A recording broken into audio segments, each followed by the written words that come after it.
Hello and welcome everyone. Thank you for joining us. Today we have arguably one of the most important panels if you're a streamer or aspiring streamer. Everything you're going to hear today from these lovely individuals is very important. All right, so we'll start with some introductions. This is That's Not Fair Use Copyright Law. I'm assuming in streaming. Yeah. We'll start with introductions. Oh, we sat in order. Yeah, perfect. Oh. Go ahead. By accident. Well, I'll go ahead and introduce myself. My name is James Williams. I'm a lawyer at Tingen Law. I do business, immigration, and intellectual property, which is kind of how we got here. Yeah. My name is Noah Downs. I'm a lawyer and Twitch partner. We go by the handle MyLawerFriend online. And I also do law things occasionally. And that's also how we got here. My name is Sam. I'm also a lawyer, and She's not a lawyer. In my dreams. No, I am Sam. I am a content creator. I also work with the Winter Warrior Project. I'm a live stream and gaming specialist. But I've been streaming 9 years, homies. Tired. My name's Ryan Capps. On Twitch, I go by McLaffyTaffy. I played a lawyer in community theater in New Jersey in 2008. In a few good days. Yeah. Thank you very much. This validates the entire panel for me. I don't need to be here anymore. He's got it. I'm a full-time partner and streamer on Twitch. I have been a content creator since 2010. I was the co-founder of 99 Lives and Pretzel Rocks. So, yeah, I do stuff. Pretzel rocks. If you guys don't know what it is, you will by the end of this panel. I guarantee you're about to hear about it. Yep. Yeah. Okay. We haven't publicly endorsed by Twitch. So. I hate when we skip to the end of the book. All right. Well, speaking of lawyers not being lawyers, playing lawyers on TV. Wait, who are you? Let's go. Yeah. Oh, I'm VernNotice. I'm just here to help them. I don't know this stuff. Vern's important. Vern's very I important. appreciate you saying so. You guys get it. It's like VernNotice, but it's like Vern. With my name. Yeah. Wait, my job is to keep us on track right now, and you're not helping. Okay. All right, let's get into disclaimers. Okay. Yeah, so we got a slide. And basically, Noah and I are attorneys, and for some of you out in the audience, you may be our clients, and that's great. For everybody else, we're not giving anybody legal advice, so don't ask for it until after we. Yeah. This is for informational purposes only. Effectively what that means is don't take anything we're saying as legal advice. Don't try this advice at home. Go to a friend's house. And just to kind of follow up, we have partnered streamers and other people. We're going to talk about some things you could do for your stream, but just like legal advice, your stream is going to be different. So whatever we're talking about may not work for you. We also don't speak on behalf of Twitch, even if we may make a side comment, it's sarcastic, we don't speak on behalf of Twitch. Right. And we'll have questions at the end, so save your questions. Awesome. Okay, first, we're going to start with legal intro to copyright law. Yeah, so basically what James and I are US-based lawyers. And while we have clients internationally, all the advice we're going to be giving today is US-based. There are specific copyright laws in other countries that you may be subject to. However, most of the streaming world operates in terms of like terms of service and whatnot on Twitch out of the United States. So, other countries might have some variations on the law, so kind of keep that in mind if you are operating in one of those countries. And when we're talking about copyright law, we're talking about creative expression. There are a lot of different ways we can kind of get into what is protected with copyright law, but we're not talking about inventions necessarily. We're not talking about branding potentially. All those come with other different legal areas. So I just put up some examples like drawings, paintings. If you're gonna make logos, it could double up as a trademark as well as copyright. And when we're also talking about copyright, we have a couple of different ways to look at when those copyright laws are effective. By the books, they are effective whenever the work is made. And so there are some nuances we'll get into, but generally speaking, the rights that we're going to look at on the next slide or the next couple of slides are effective immediately. There may be some limits on when you can actually enforce them though, and we'll get into that. Yeah, so basically, if you're looking for the textbook definition of okay, guys, lawyers, what is copyright law? It is when something becomes fixed in a tangible medium of expression. So when it's actually put down, created, out there. That's the TLDR there. So for example, when you go live, and we'll probably get into this again, when you go live, you're starting to create a potentially copyrighted work because you're creating expression, it's being recorded, and it's being consumed as well, although that's not important for copyright law. Okay, cool. Yeah, do you want to talk to the next slide? Or is that? Yeah, well, we actually just covered all of this basically, but yeah. So there are certain limits. So obviously you might have heard of something called like the public domain, where if something's in the public domain, I can use it, right? Well, sometimes, and that's a frustrating answer that every lawyer loves to give. But if it's in the public domain, generally you can use it, but don't trust your own research to think that something's in the public domain. For example, if you go on like YouTube and you see something that says public domain, no copyright intended, that's bullcrap. Can I cuss on this panel? Yeah, as much as you want. That's bullshit. There we go. Yeah. So, thank you. And so there's certain elements also that aren't protected by copyright. So for example, one of the most famous ones from this year when you're looking, for example, at the Wizards of the Coast D&D issue from January, is that game mechanics aren't necessarily copyrightable in every case. So certain things that you think, oh yeah, that fits in the definition, it's fixed in intangible medium of expression, that's copyrighted, right? Not always. It's very complicated, which is why we have jobs. Thanks. And just as a tagline, so we've kind of, just to emphasize this, just because it's on the internet does not mean that it's good information or free to use. So I just like to emphasize that as much as possible. Just because your friend told you could use it, also not necessarily legally sound. And just because you don't intend to make any money, you plan on using it non-commercially, doesn't mean you're not committing copyright infringement. You can still violate copyright law with non-commercial uses.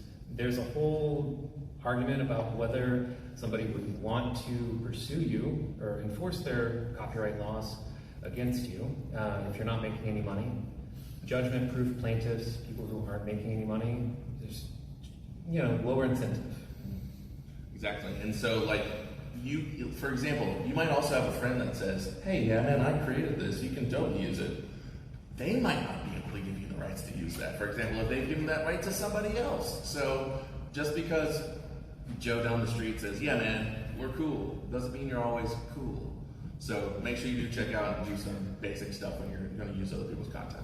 Oh yeah, and just one very relevant example here is, let's say you have a friend who decides to make you emotes.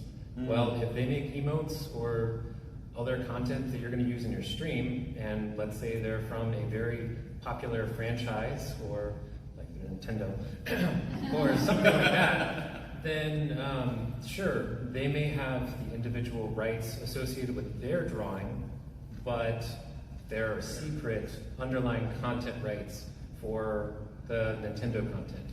And so that's kind of what Noah was talking about. Yeah, and actually, kind of even going down that line is if your friend, and I just looked through, just make sure we're not going to hit this later, but if your friend makes you emotes and you don't have a contract with them, they still own those emotes. Right. So you need some sort of contract that says, hey, you own these emotes now, or you have an exclusive licensee, or this is how long you can have it. Because contracts, repeat after me, everybody, contracts save friendships. Contracts save friendships. Thank you. Man, I love an engaged audience of 6 people.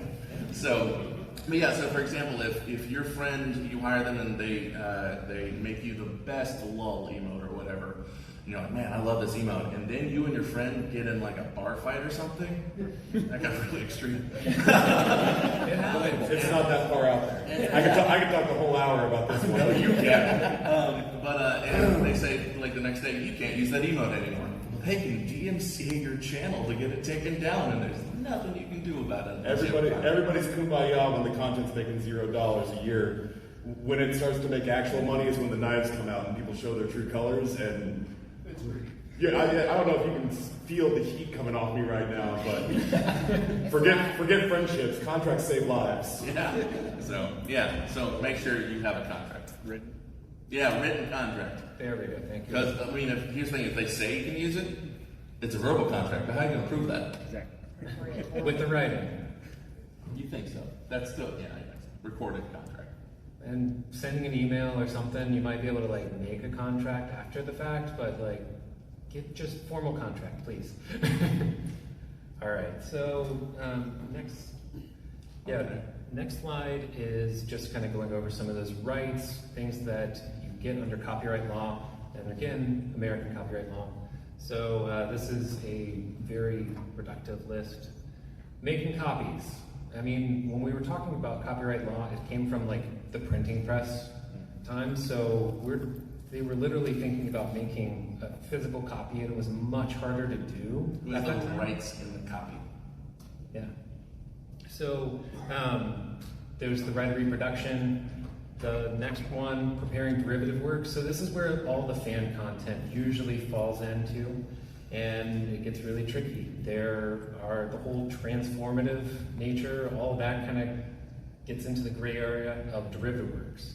And then distributing, performing the work, and displaying. All of those, it varies on what type of content you have. If you have music, obviously how you show that music or perform the music is going to be different than like if you have painting or drawings, etc. The media matters. Yeah, so basically owners of the copyright have the exclusive right to govern all of these things. They decide who gets to undertake these actions. And so, for example, when we talk about preparing derivatives, that's really topical for our industry in particular, because who in here is a streamer or an aspiring streamer? Good, okay, you're in the right place.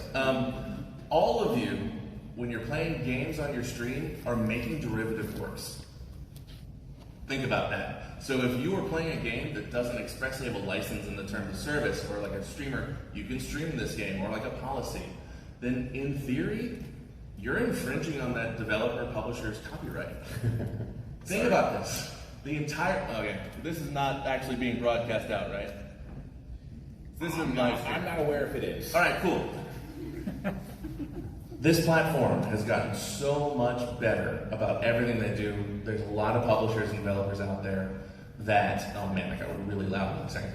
Developers and publishers out there that love streamers. They have policies saying, yes, you can stream. We have a fan content policy. This is how we do things. But way back, like a decade ago, 2008, for example, if you're playing a game on stream, you're actively engaged in copyright infringement. That's what this entire platform is based on. My butthole puckered up when I got into a verbal altercation with the guy who made the game that bought me a house. Yeah, because you can revoke your license to play that game. I have 9,000 hours in one game and got into a fight with the creator of the game who happened to show up in my chat. I just didn't like how things were being handled in the game. And then he left, and I was like, shit. I'd have to get a different name game.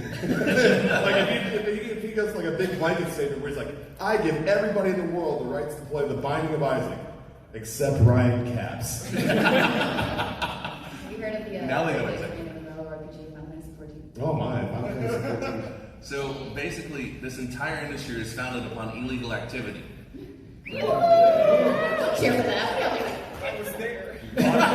We're modern day pirates. Flying Look at you guys now. Yeah, right? We've gone legit. Mostly. Allegedly. Okay. Okay. All right. What is fair use? What is not? It's not. You might be thinking, oh, but guys, lawyers, James, Noah, fair use, right? That's what the internet told me. James? I'm not uncomfortable. There we go. Okay, so a lot of people on the internet talk about fair use, and you might hear commentary and just like reviews and things. Typically, that's how like news sources and other places will use fair use. We have a lot of stuff in the gaming industry that is untested. We don't have a lot of litigation, which is how we get bright line rules. Fair use, it's listed in the copyright law as a factorial approach. And it basically just says, we've got the factors up there. Purpose and character of use can be important, the nature of the copyrighted work, the amount and substantiality, so like how much of the work is being copied, and then the effect of the use in the potential market. And so these are 4 factors. There can be more, and there can be some out of this that are prioritized. Everything else that guides us as lawyers and that will guide you as content creators comes from case law. Yeah. A lot of stuff settles. We don't have a lot of bright line rules, and they kind of want to keep it this way so that it's flexible, but at the same time, that's really hard to build a business model around. Yeah. And so, for example, what these 4 factors mean, in theory, and this is applied differently depending on how the case goes, if it even gets to the point where the lawyers are arguing in court. So the purpose and character of the use is like, how is the content, how is the underlying potentially infringed content being used? The second one, nature of the copyrighted work, is what is it? Is it a song? Is it a game? Like, what's the underlying, what is the nature of the work? How is it affecting that? Hold on, go back one more. Thanks, bud. The amount and substantiality. This one is where there's a lot of really important misconceptions. So amount and substantiality is how much of the work are you using? And this, unfortunately, is where we get all of the scholars on Reddit that say, if I only use 10 seconds of a song, it should be fine, right? No, I don't know why they're all prospectors either. But, Julius Kennedy, that's from Forgotten Pat's podcast. There we go. So the amount and substantiality of the portion used, it doesn't matter if it is a millisecond or a minute or 10 seconds, whatever it is, it's technically still infringement. But when you're looking at fair use, they say, okay, did you just steal the whole thing or whatnot? And then the effective use upon the potential market is, are you replacing this work in the market? Are people going to buy from you or consume your content even if they're not paying for it, as opposed to getting it from the original source? And so some of these factors, as James said, are more important than others depending on the case, and also depending on where in the US you're being sued or suing. So don't rely on fair use, because as it says here on these amazing slides that James put together, fair use is a legal defense. You have to be sued in order to claim it. Certain exceptions apply. And if you're in court, you've already messed up and you're paying tens of thousands of dollars in legal fees. And that's a problem, because tens of thousands of dollars in legal fees is not money that you get to keep and like buy a house with, not in today's economy, but like in general. So fair use, if you're trying to rely on fair use, just remember, fair use is also bullshit. And just one little follow-up. When you make that defense of fair use, what you have to do is admit that you've copied the work. Yeah. You've already laid out, that work, the substantiality, all this stuff, I did it. If you lose, you've already made the admissions. You can't unring the bell. Yeah. Okay, and then on the next slide, there are some more recent copyright-related cases, and we'll just kind of briefly touch on them, just in case anybody's heard about them and decides to ask about them. I've got them up here. Jack Daniels versus Bad Spaniels. And so the idea is, if you're not familiar with Jack Daniels, it's a whiskey brand, and We're in Vegas. yeah, just to say it. But Bad Spaniels is a brand that makes like dog toys. It's like a parody brand. Parody is another thing we didn't really go into. I guess you can go into that, Noah, if you want to. But anyway, they were looking at dog toys that were mimicking the bottle, and it wasn't really flattering to the brand. And all that we really got out of this is the prior legal structure that looked into trademarks got thrown out. So as you kind of look into some of these legal standards, they come and go. Originally, they were going to look at First Amendment rights. That's something else that can roll into copyright law from time to time. It doesn't make it any easier to explain or make bright line rules. So just keep that in mind. And then I was going to say that first case, the point here is that that first case made copyright law and its application more complicated. It basically undid a lot of the rules that we relied on. And that's not fun because we went to law school and now we have to relearn that part of the law. So. Right. And then with the Andy Warhol case, it's just a good reminder when we're talking about contracts and things, because the idea is Andy Warhol took a bunch of images of prints, he had some licensed photos, but what ended up happening is he used some photos that he did not have a license for, and he lost, like the estate lost. So that's a more important reason to just remind everybody contracts matter, and if you don't have a contract, a license agreement, or something, you could be struck, whether it's during your lifetime or if you're a famous artist, later in your estate. Yeah. Don't leave that headache for the people that come after you, please. All right, now we're going to get into everyone's favorite thing to disagree to blindly. That is TOS. That was a joke, by the way. I read it all. Every bit of it. I'm going to show up tomorrow and be like, you're not allowed in here. Oh my god, that's amazing. Did anybody, who here has read the Twitch TOS? Oh wow! We got Good for you. Okay. I've read the whole thing. Have you read it in the last 20 days? No. Wow! We got a couple people. Hey, there we go. Yeah, it's fair. Yeah, well, because it updates pretty frequently. Right. Take it away, boss. All right, so we're just going to go over the copyright-related provisions. We've got the DMCA policy. We're just going to generalize some of the provisions here. So DMCA, UGC, user-generated content, branded content, and then prohibited conduct sometimes goes into copyright. So we'll start with, of course, the DMCA. The DMCA. Who here has heard the term DMCA? Yeah, that's There's a right. song after that. Yeah. I was with it. I got it. I liked it. The joke, everybody, is that it's the Y. I can get DMCA for it. So, under the DMCA is the Digital Millennium Copyright Act. It feels so recent, but it's actually fairly old at this point. Basically, the idea was, and there's a funny case about this that I'll talk about in a second. The idea was that the internet is scary and people want to do commerce on it, so let's set up laws to protect people that want to do commerce on the internet legally.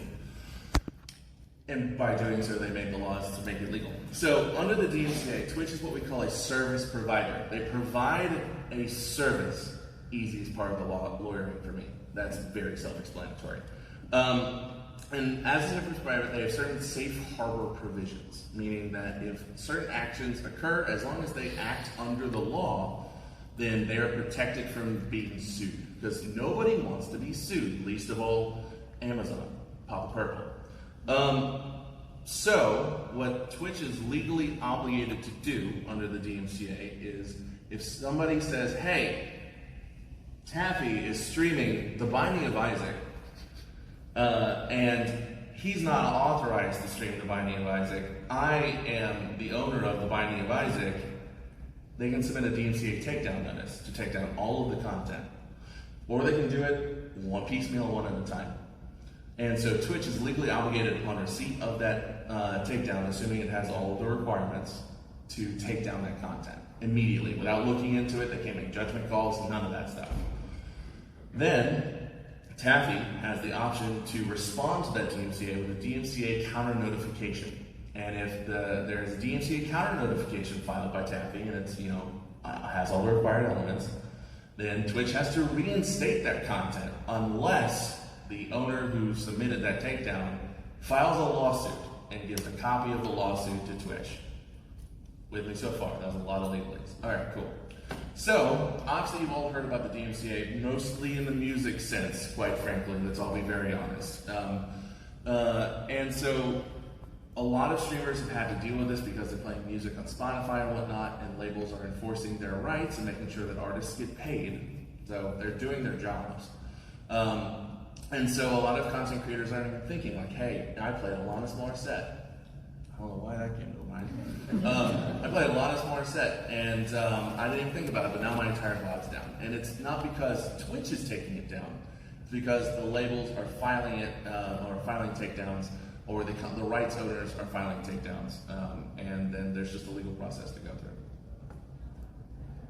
Yeah. And if it happens, when it happens, then it's just good to know the process. So somebody will file a notice. If you have a lawyer, or if you get a lawyer, then you can review that notice with them. And we can assess whether it's a big deal or not, basically. With that being said, there is an option, and I say this with a lot of hesitation. You can file what's called a counter notice. And so the important thing to know about a counter notice is that, let's say a label comes in and they say, hey, you streamed my music, I didn't give you a license, there's the takedown. Well, if you say, well, actually, I have this thing called fair use, and I think I know what I'm doing, whether you do or don't, wherever the service is, if it's Twitch, if it's another platform, they can review it. They probably, well, actually, I'll just defer there. How much review is up to the platform or service, and from there, they could reinstate the content. So what's important after that is the only remedy that a rights holder has is to file a lawsuit. And so this DMCA process, it's actually a little bit of a favor for creators. Rather than getting sued from the start, it's actually like, hey, here's a notice. Don't do this. And it's an opportunity, and in some ways. If you do go ahead and file that counter notice, then just be ready, because you might have to go to court for it. Yeah, and remember, if you are saying, oh, I'm going to counter because fair use, what did I say on the last few slides? Fair use is bullshit. Cool. User-generated content. So UGC, it comes up in a lot of different contexts. If you're going to be playing games and you decide to modify, or if you're going to make art in a game, or if you're going to do something that involves making your own content within the sphere of some other realm, then you just have to keep in mind that all of those other ideas like derivative works very much come into play. And so things like fan content, other things like we've said before, it just probably isn't lawful from a very prima facie position. So Twitch has a policy that basically says, hey, it's up to you to be responsible for the content that you bring to the channel. And from there, if you get in trouble, they try to offload all that responsibility. And I'll also kind of add there before we move on that if your entire content is reacting to other people's content, then that you could potentially do that. Like you actually might have a fair use claim there. But if you're saying, oh, I'm a React streamer, and all you're doing is just watching somebody else's stream, or watching somebody else's stream and uploading entire VODs to YouTube and then using their thumbnails, then don't do that. That's copyright infringement. Yeah. Okay. And yep. All right. So some of the other things we'll just kind of speed up through these. We did a few of these already. So yeah, types of content. We've already talked about emotes. We've already talked about a lot of stream assets. All of that can be included within copyright law. And so it's important to know your content and your assets. And just remember, music's complicated. It was something that actually had its own copyright system enacted after the fact. So yeah, just know that you probably will need a little extra help on that one. And I will say that, even though I am one of the lawyers for Pretzel, as we mentioned earlier, Pretzel is an amazing service if you're wondering about making sure you have content that is safe for your streams. Go check it out if you haven't. It's incredible, and you're going to be protected there. It is safe, copyright-wise. You're going to be good, and I can't say that about many other services on the platform. I'm not their lawyer, and I agree. Yeah. Okay, branded content, whenever you're dealing with brands, just know there are contracts involved, there's trademarks, other logos and things involved as well. So all of that, it just adds an extra layer of things that you could be liable for. Be careful.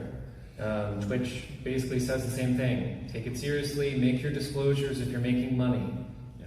If you're getting free stuff, that counts as receiving some type of benefit, even if you get a key. Yeah. Game keys, just disclose that. And also, one of the important things to keep in mind here is that whenever you're working with a brand, oftentimes you're telling that brand, hey, I have the right for all the assets that I have in the stream that aren't your game, aren't your logo, that kind of thing. So make sure you do. Like, if you have an alert that pops up and says, like, somebody gives you a sub and it pops up with some like Ed and Eddie gif. Man, I don't know how many people here will remember Ed and Eddie, but if you do, yeah. So if somebody pops up with an Ed and Eddie gif, you technically don't have a license to that. That's Cartoon Network, right? So don't use that during those streams. Twitch can also kick you off the platform if you are using infringing content on your stream. So just kind of keep that in mind.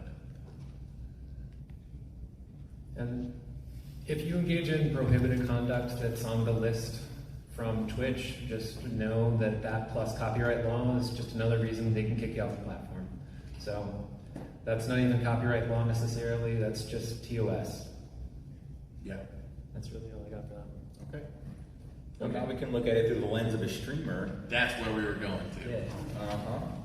That's where I heard my key. Okay, first question, were you impacted by any of the DMCA apocalypse? And if so, what did you do? Feel free to jump in. I'll go first. No, it was awesome for me. I got to be the one who yelled the sky was falling for years and years and years, and then the sky fell twice, and we're due for another one because history doesn't repeat itself, but it rhymes. And so every 2 or 3 years on Twitch, a DMCA apocalypse happens, and people freak out, and a bunch of people sign up for Pretzel and Monster Cat and all the other services, and then things calm down for a little bit, and everyone goes, oh, they're not looking again. We can go back to playing, Taylor Swift and Ariana Grande because it's fine again. Okay, so for me, I'll just answer the question and I'll say, I got a big blurt that I feel like cathartically I have to get out, and I'll do that towards the end, but for me, I was walking through just raining hailstones, and I had a huge umbrella. And I'm a little smug about it because it's going to keep happening and it's only going to get worse. YouTube was like this. YouTube used to be the Wild Wild West 15 years ago. And then, as you've seen with these writer strikes and actor strikes, music labels and television studios and movie studios are not exactly known for not getting their money. And once they find out that we're making money and using their stuff, they will gut us. It started on YouTube when they started going after, they found out that YouTubers were making hundreds of thousands, if not millions of dollars a year and using music that they weren't necessarily approved to use. Michelle Phan. Yeah. Phan. Michelle Phan got sued by a record label. The artists were screaming, let her use the music that we made. They didn't own the rights. The music label owns the rights to the artist's music in that situation, and they went after her for an undisclosed amount, which millions in legalese means it had multiple commas. So she had to fork over an absurd amount of money, which was probably a lot of what she had earned coming up as a star in the space, and I'm sure she's since made that back, but what a crippling gut punch in the dawn of your creator career. And then it's happening now on Twitch, and it will only get worse on Twitch, which is why we started Pretzel, was because we wanted to solve music, because we'd seen it happen on YouTube, and that's what made Monster Cat big overnight, was the crackdown on YouTube. They had songs and tracks that were available for people. The public discourse is getting better. The first DMCA apocalypse was all these streamers with no idea what they were talking about blaming Twitch. And we were just like, what are they supposed to do? They've got to protect their safe harbor status. That's like, there's nothing in there that they can do. This is rote mechanical observation of the law that they have to do. Now it's a little bit better. But I felt terrible, especially this last go round. I don't know. I feel like you should all know Dan's gaming. Yeah. So Dan is a pillar of this entire platform. If there was a Mount Rushmore, he'd be on it, and he's one of the nicest guys who's ever lived. And I got crushed because he was genuinely scared, and so he went to all of his like VOD and clip content, probably 10 years worth of stuff that he hadn't backed up, and out of fear went and just deleted it all, and it's all just gone. And that shit broke my heart, man, like genuinely. And so, you know, tongue in cheek to try to draw a laugh, yeah, I get a little glib about it's gonna happen, it's gonna keep happening, it's only gonna get worse. So protect yourself. But it's because I've seen like really good people gut it because by the time they start to take it seriously, it's too late. Yeah. So I was part of the Too Late group, and I have a son, and we had a lot of content for 5 years. It was like home videos, basically, that I had to delete, and it broke my heart. yeah. So thankfully, we had a community member that I didn't know was doing this, but he backed up every single bot. Oh my God. Yeah. And he gave it to me, and it like broke me. Now I have those home videos, basically. It'll catch up to you in ways you don't see. Yeah, like I'm sure that was not the consequence I think people were thinking about when it came down the pipeline. So I remember, Sam, when the DMCA apocalypse happened the second time, we're talking like June 6th, 2020. Sure, I'm glad you remember that. Yeah, it's because it was also D-Day. that was the second one, right? It was like it was some World War II date too. I forget which one. I'm a lawyer, not a historian. And Sam, you had to redo a lot of your alerts too. And I helped you record some of them, but like. Oh yeah, literally, his voice is a lot of my alerts. Yeah, and it was. Yeah. Yeah, I sent her an email. But what you still have a lot of those alerts were part of the DNA of the channel. You can still see them as things are happening, and so that kind of had to change your entire perspective on that. So It's good to have a lawyer. I will say that I do think the next DMCA apocalypse on Twitch, like everybody's like, oh yeah, no, we got music. All the smart ones downloaded Pretzel, and so. The next thing we're gonna have is, hey, I'm gonna sit with my chat and watch 14 seasons of Naruto or something, or like some like weird ass like game show from the 70s that's just really cringy. But that's gonna be the next thing. Dude, nothing pisses me off more as a middle-class streamer. Like, I make good money and I'm grateful for it, but I'm still on the grind because I still need to pay my bills. And when I see the streamers who are at the top, who, if this whole thing crashes down around their ears, they'll just retire at 24. And I've got kids and a mortgage and stuff, and they keep fucking around just to see if they can find out. And I'm just like, dude, if you crash this thing from the inside while I still need money from it, You're getting hot. I'll stop. Everything I'm going to say, my lawyer is going to be like, Ryan, I begged you not to admit to crimes while you're on the panel. I get furious. That detached, fuck around and find out attitude just makes. I'm good. I have a question for you two, actually. Sure. So, if you play something on your stream that is, at the time, non-copyright, could they go back and make that copywritten and then MCA in the future? Clarification. Yes. So, okay, when you say no copyright, what do you mean by that? Like using something on Pretzel or something. Obviously, I feel like that one is safe. So but something that was like, licensed? Yeah. Yeah, copyright exists from the moment of creation, doesn't it? Yeah. Yeah. So, like, there are two different answers, right? There's one, if the content was licensed first and then the license ends, then once the license is over, it's over. Yeah. Take it down.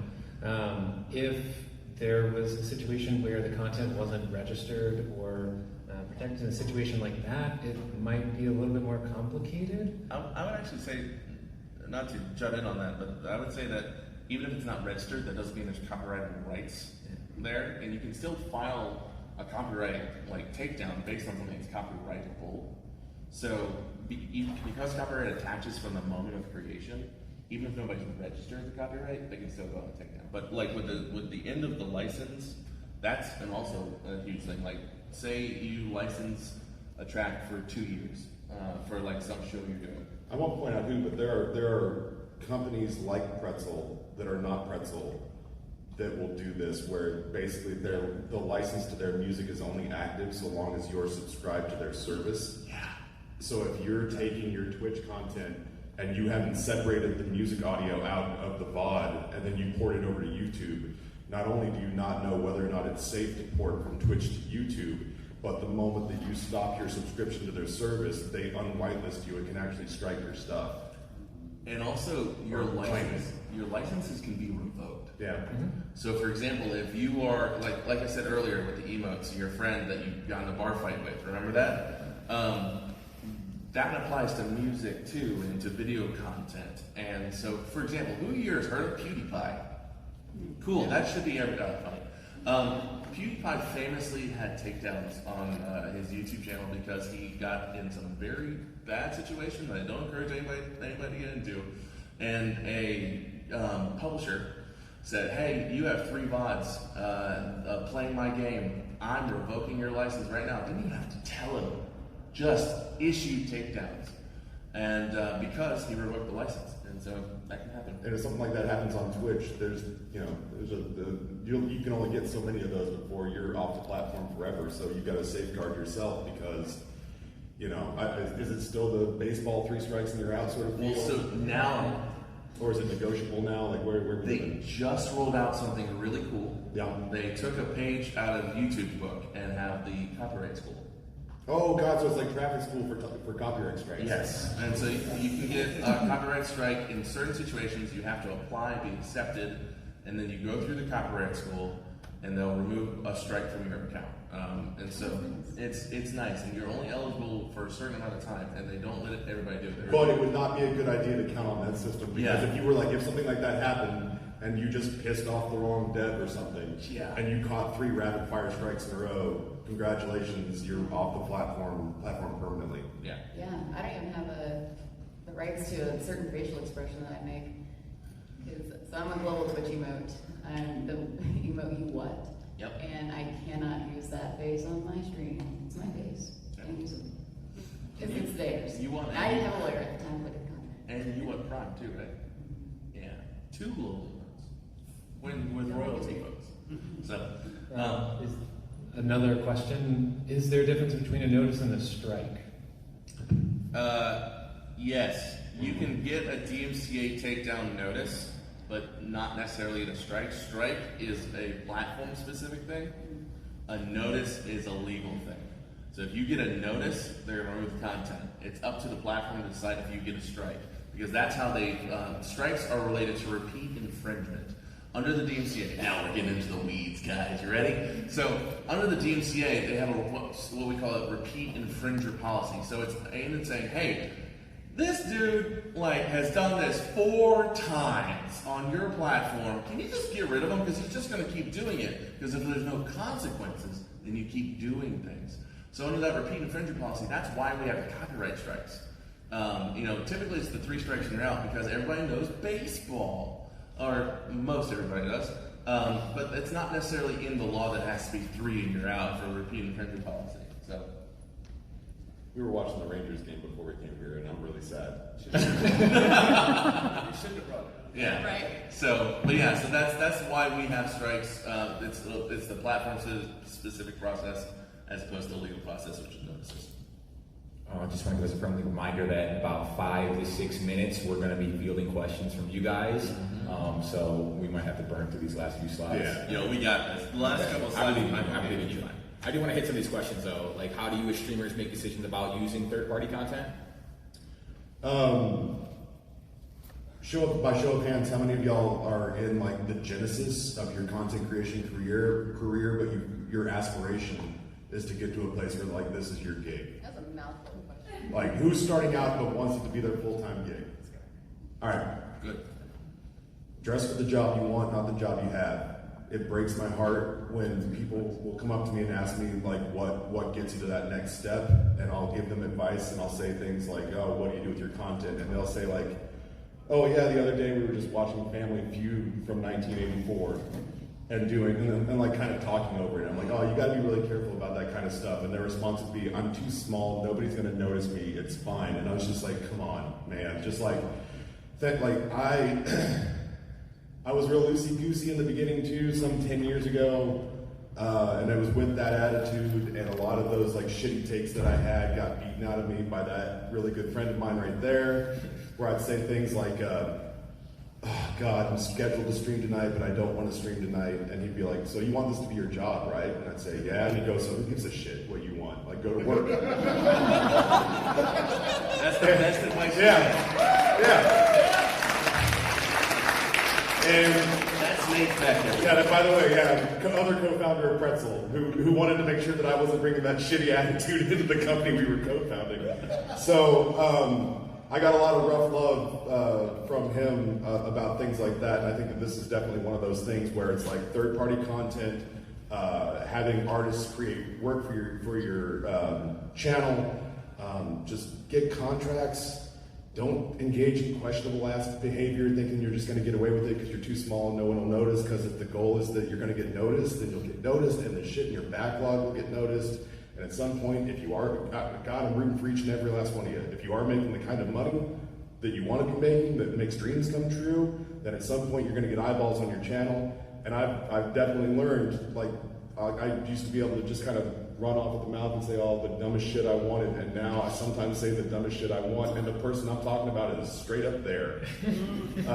Or the brand that I'm talking about, or the dev that I'm talking about, or the publisher I'm talking about is dead ass just in the room. It's really stressful to be his lawyer. So, they're like, let me give you my hard-earned, stupid, like, wisdom. Dress for the job you want. Carry yourself as though you've already got 1,000 concurrents every time you go live. Carry yourself as though you've got 250,000 followers, and start to conduct your business that way now. And that way, when you get to the place where you and the group of you that have kind of come into the system together rise up and actually start to succeed together, because if you do succeed, it will genuinely be the group of you that are doing it well and carrying yourselves well. When you all start to succeed, and then something goes wrong within the group, and a bunch of your friends go, oh shit, I'm screwed. You've got that umbrella, and I can't tell you how good it feels to stand underneath that when you're watching someone and as nice as Dan's Gaming just destroy years and years worth of content, and you're like, man, I feel terrible for him, but I had people coming in panicked going, Ryan, what's going to happen with our channel? And I was like, nothing.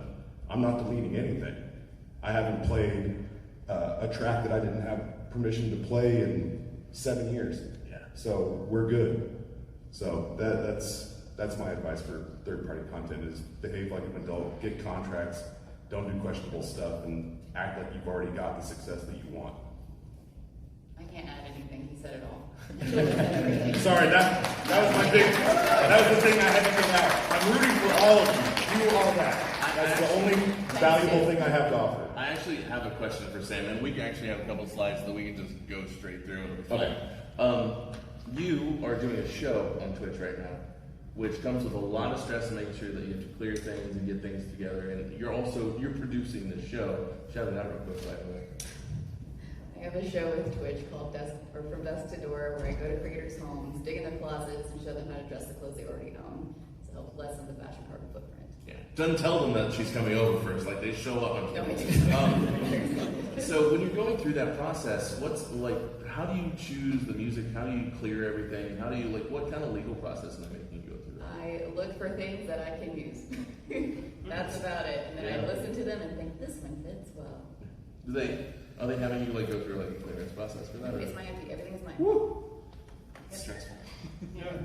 Hey, I mean, you redlined the contracts. That's right, I did. So, yeah, no, and looking at that, you've done a good job, I think, especially when you had the Magic Word as a show, too, getting your own music and your own tracks. And one of the things that I want to encourage is to kind of follow in Sam's example, because Sam's done several shows on Twitch where she, instead of saying, hey, I found this, she went out and hired people to do it. And you might be thinking, oh, I don't have that kind of scratch. You're at TwitchCon, make some friends, who do that stuff. There's a ton of incredible creators that are looking to be hired. Yeah. Almost all of my stuff is from friends of friends and connections They're where we amazing. hammered out what was a reasonable rate at each level. Yeah, So- and then get a contract, and then use your newfound friends' stuff that you're paid a reasonable amount from you to use. Sorry, we got to keep going. Yep, All right. Do you want to hit these last couple of questions? we already did. Okay. Yeah. We can skip all of these. All right. Hey, no games. No games. What can I stream? Nothing. Nothing. Go to bed. Exist in a void. TwitchCon is canceled. So I will say that if you have licensed content properly, or there's a public license that says you can stream this game, go nuts. Like within the bounds of whatever it says publicly.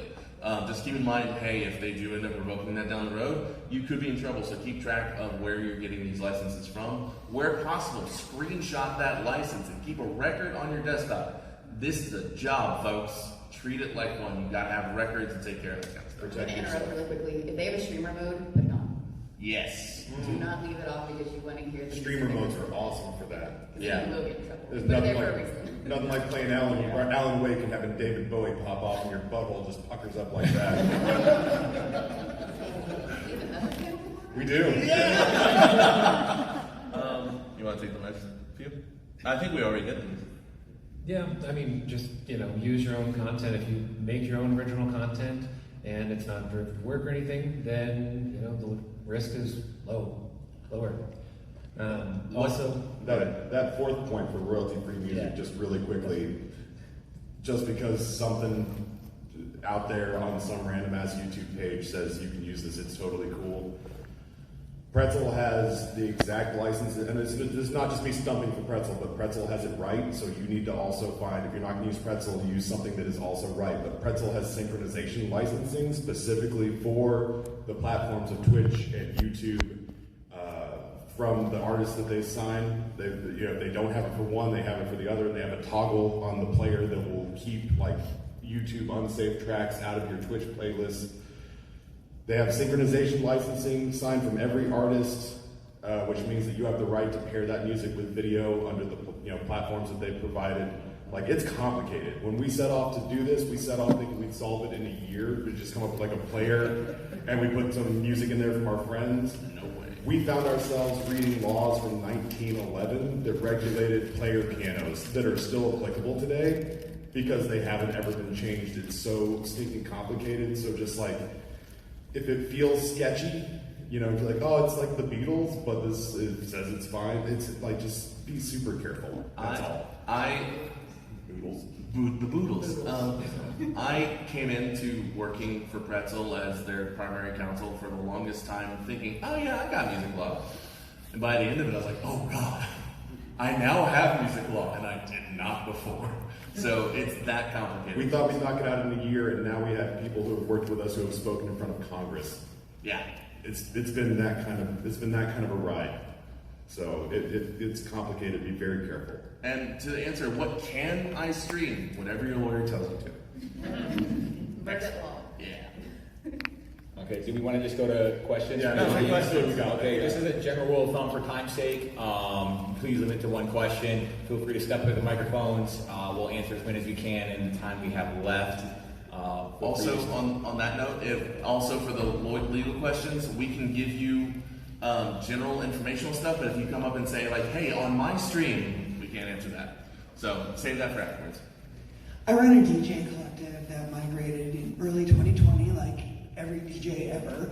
The great Twitch migration. So we play music. Oh, yeah. We like copyrighted music, so it's always like this. Allegedly. Allegedly.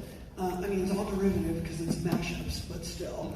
I don't understand how come, because we also have an internet radio station that is hosted on a platform that has ASCAP and BMI licenses. YouTube obviously has figured out ways with the labels as well to, have music legally. Why can't Twitch just adopt something similar or pay ASCAP BMI fees? So the short answer to that is that it's really expensive. It's really expensive and takes a lot of negotiation. Honestly, Twitch at the very beginning was fighting against getting licenses. They wanted to keep. Twitch has always been a place where people can do new things, and so they were trying to pave a new method. The music industry doesn't like new. They like old. So you asked specifically about like internet radio licenses versus the others. Radio and music is completely separate from this. Radio is, in fact, the way music law is the way it is because of radio. And it's actually been detrimental to our particular sector of the industry. So hopefully to answer your question is it takes a lot of money and time, but we are working towards that, which is good. That's good to hear. Yeah. To that statement earlier about this was funded by a criminal thing, are we all criminals? Yes. I'm not answering that question. I guess something I wanted to ask, Twitch normally mutes segments of stream to find like stuff that it can't be like played. Are they doing that to like cover your streamers' butts, or That's to cover Twitch's That's butts. to cover their ass. their So famously, there was a Juice WRLD song that leaked in like 2019. Like this was the other DMZ apocalypse. Juice WRLD song leaked because it wasn't in Twitch's ingestion backend system because it was released before it was publicly released, and so it wasn't muted, which led to all the DMCA strikes. So I would never rely on Twitch's mute system because it is fallible. But it is to protect Twitch. It's not to protect you. Got it? Karaoke streams. Next. Twitch Sings was a really fun thing, and it doesn't exist anymore. That's my answer to that question. You shouldn't do that. You shouldn't. That's it. Unless you're playing a track that you have a license for, like you need the synchronization license, not just the karaoke license. It's incredibly dangerous for your channel to do karaoke streams. And the synchronization license is usually the kind of thing like if OK Go gives their song to a Nissan commercial, like that's the kind of like. Yeah. Usually, the reason synchronization licenses are so hard to get is that for decades now, that's been the kind of thing that bands have gone, oh, we sold my sync license to something? Is it like a commercial? Did we make like $30,000, $40,000? And it's just me in the corner going like, I want to use your songs when I play video games. And they're like, okay, so like $35,000, right? And I'm like, I'll sit in silence. It's cool. Never mind. Yeah, so that is all to say that unfortunately, I would not recommend karaoke streams. Yeah, they'll get you. Yeah. Okay, thank you. A year or so ago, I was watching a streamer who was allegedly watching Harry Potter. Thank you. Oh, Jesus. And the stream was taken down live. Yeah, that happens. Do you see that happening more? Yeah. Oh, Absolutely. hell yes. Assume it'll start tomorrow. Like, that technology has existed for years and will be implemented. I would be shocked if we don't see that start happening regularly in 2024. It's the same with books. Reading a book live on stream, it is copyrighted. Yeah, that'll start happening live often. They'll take you down. And that's the next thing people will freak out about. Hi, I'm Karen. I have a company called Infinite Album. We do infinitely playable generative AI music for PC gamers and live streamers. So far, the music is all ours. So we've streamed for thousands of hours and got no copyright strikes, but we just launched our first sound pack with an artist. Cool. And we have engineered it so it's different enough, but if there's a chance, there's a chance, right? So I'm curious, with Pretzel, for example, when you get, when one of your users gets a strike, what is the process to defend them to Twitch? Because no one at Twitch can give you a straight answer on that.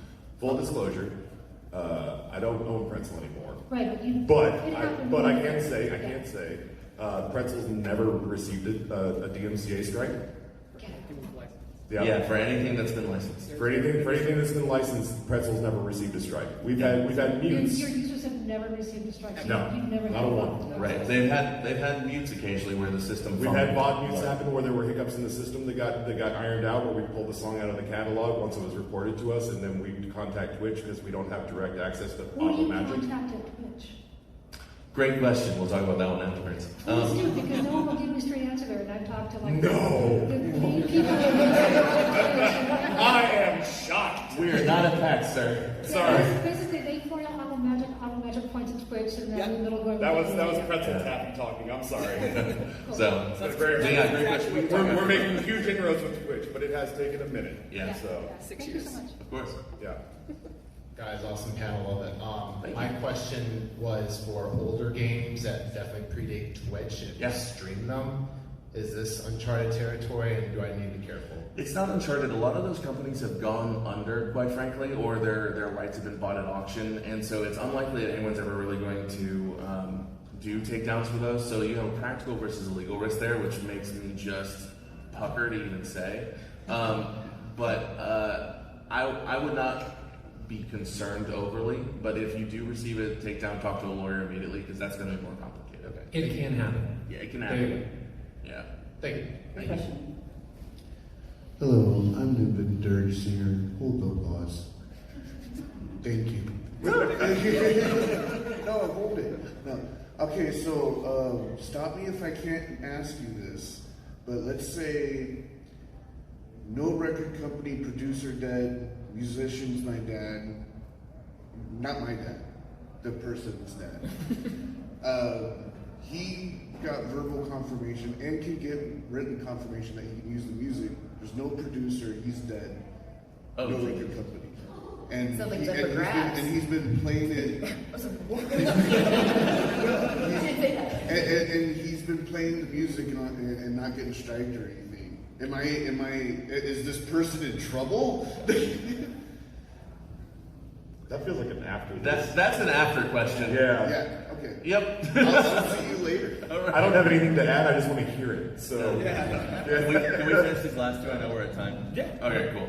Okay, hi, I'm a music producer and also a streamer, so congrats. This is really relevant to me. But this is one that I haven't found an answer to.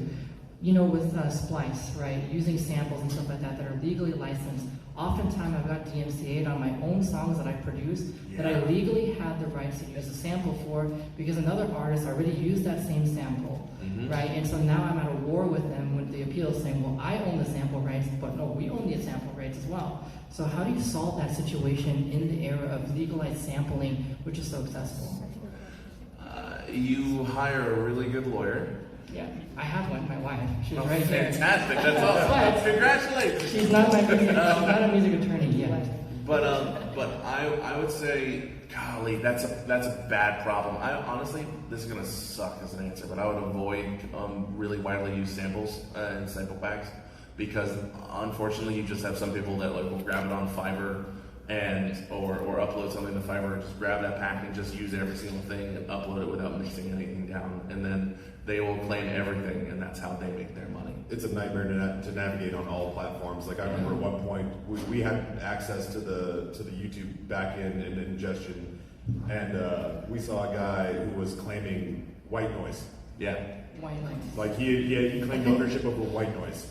Just shh. And so anybody who had that as like a part of their creative process or a skit or their every EDM song. Right. Yeah. And so anytime there was white noise, it was claiming as this guy was saying like, I get your revenue. I registered that in YouTube as my asset. Yeah. And so with sample packs, it's just that's a nightmare to try to navigate. And Noah's right. There's not an easy answer. So it's like best to just try to avoid them, which is heartbreaking. But the system hasn't caught up with the practical applications that you're dealing with right now.